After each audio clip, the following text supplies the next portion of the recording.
Hi అండి, అందరికీ నమస్తే. Welcome to Kalpana's kitchen. ఈరోజు మన కల్పనాస్ కిచెన్లో ఒక మంచి టేస్టీ, మోస్ట్ ఇంపార్టెంట్గా చాలా ఈజీ రెసిపీ. మనం రెగ్యులర్గా చేసుకునే బెండకాయ ఫ్రై కానీ బెండకాయ పులుసు కానీ వాటికంటే కూడా చాలా డిఫరెంట్గా ఉంటుంది. ఒకసారి కనుక ఇలాగా దహి బెండి ఈ స్టైల్లో కనుక మీరు ట్రై చేశారంటే ఇక ఎప్పుడు బెండకాయ తెచ్చుకున్నా కానీ ఇదే రకంగా చేసుకోవడానికి ప్రిఫర్ చేస్తూ ఉంటారు. పిల్లలకు కూడా చాలా బాగా నచ్చుతుంది. కానీ ఒకసారి కనుక మీరు ఇలాగ రాజస్థానీ స్టైల్లో పెరుగు బెండకాయ కర్రీని ఒకసారి ట్రై చేశారంటే అన్నంలోకి కానీ చపాతీల్లోకి కానీ చాలా బాగుంటుందన్నమాట. పైగా కుకింగ్ టైం అనేది చాలా తక్కువ అనమాట. ఎక్కువగా ఇంగ్రీడియంట్స్ అవసరం లేదు. జస్ట్ 2 ఉల్లిపాయలు కట్ చేసుకున్నామా, 4 పచ్చిమిరపకాయలు కట్ చేసుకున్నామా అంటే సరిపోతుంది. ఇక బెండకాయలు ఇలాగా పొడవుగా పెద్ద పెద్ద ముక్కలుగా కట్ చేసేసుకుంటాం కాబట్టి ఇది కూడా ఎక్కువ టైం ఏం పట్టదు. సో ఫస్ట్ అయితే మనము ఒక బాండ్లీ పెట్టేసుకొని కొంచెం ఆయిల్ వేసుకొని బెండకాయల్ని ఇలాగా పెద్ద ముక్కలుగా కట్ చేసుకున్న వాటిని ఆయిల్లో మంచిగా ఫ్రై చేసుకోవాలన్నమాట. చూస్తున్నారు కదా, ఇలా ఎర్రగా వచ్చేలాగా ఫ్రై చేసుకోవాలి. వీటిని తీసేసుకొని పక్కన పెట్టేసుకోవాలి. అయితే ఫ్రై చేసేటప్పుడు కాస్త ఉప్పు పసుపు కూడా వేసుకొని ఫ్రై చేసుకుంటే ముక్కలకి ఉప్పు అనేది పట్టుకుంటుంది. సో ఫ్రై అయిన తర్వాత పక్కన పెట్టేసుకొని మళ్ళీ ఇంకొక అదే బాండ్లీ పెట్టేసుకొని ఇంకొక స్పూన్ ఆయిల్ వేసేసుకొని దాంట్లోకి కొంచెం ఆవాలు, జీలకర్ర, ఎండుమిర్చి వేసేసుకొని ఫ్రై అవ్వనివ్వాలి. తర్వాత మనం తినే కారాన్ని బట్టి పచ్చిమిరపకాయలు కూడా యాడ్ చేసుకోవాలి. ఇవి కూడా బాగా ఫ్రై అయిపోయిన తర్వాత ఒక 2 ఉల్లిపాయలని చిన్న ముక్కలుగా కట్ చేసుకొని యాడ్ చేసుకోవాలి.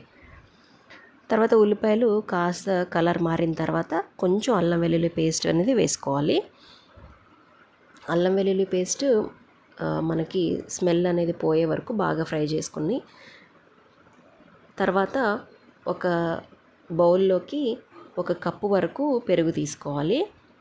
అయితే దాంట్లోకి ఒక 2 టేబుల్ స్పూన్స్ వరకు శనగపిండి, ఒక చిటికెడంత పసుపు, అలాగే 1 స్పూన్ కారము, 1 స్పూన్ ధనియాల పొడి కూడా వేసుకోవాలి. లాస్ట్లో చిటికెడే గరం మసాలా కూడా యాడ్ చేసుకోవాలి. ఇవన్నీ బాగా మిక్స్ అయ్యేలాగా పెరుగుని బాగా కలిపేసుకొని పెట్టేసుకోవాలి. ఇప్పుడు ఈ పెరుగు మిశ్రమం ఏదైతే ఉందో దాన్ని మనము మగ్గుతున్న ఉల్లిపాయ ముక్కల్లోకి యాడ్ చేసేసుకోవాలి. ఇలాగ మనకి పెరుగు మిశ్రమాన్ని యాడ్ చేసుకున్న తర్వాత ఒక 2 నిమిషాల పాటు ఉడకనివ్వాలి. ఎందుకంటే మనం శనగపిండి వేసాం కాబట్టి అది బాగా కుక్ అవ్వాలి. ఇప్పుడు మనము ఇందాక ఫ్రై చేసి పెట్టుకున్న ఈ బెండకాయ ముక్కల్ని కూడా ఈ కర్రీలోకి యాడ్ చేసేసుకోవాలి. తర్వాత ఒక్కసారి బాగా కలిపేసుకొని ఒక 5 నిమిషాలు దగ్గరగా ఉడకనిచ్చుకోవాలి. మనకి పెరుగుతో పాటు బెండకాయలు ఒక 2-3 నిమిషాలు బాగా కుక్ అయితే కనుక బెండకాయ కూడా మనం వేసిన మసాలాలన్నీ బాగా పట్టుకుంటుందన్నమాట. ఇప్పుడు మనం ఇందాక ఉప్పు వేయలేదు కాబట్టి బెండకాయ ముక్కలకు మాత్రమే వేసాము ఉప్పు, పెరుగులో ఉప్పు వేయలేదు కాబట్టి లాస్ట్లో ఇంకొంచెం ఉప్పు వేసేసుకొని ఒకసారి బాగా కలిపేసుకోవాలి.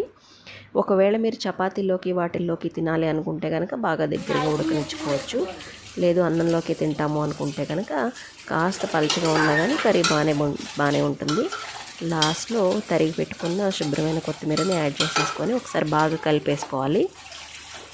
అంతే అండి, స్టవ్ ఆఫ్ చేసేసుకొని వేడివేడి అన్నంలోకి సర్వ్ చేసుకుంటే చాలా బాగుంటుంది. ఈ స్టైల్లో ఒకసారి పెరుగు బెండకాయ కర్రీని మీరు కూడా ట్రై చేసి ఎలా కుదిరిందో నాకు తప్పకుండా కమెంట్ చేయండి.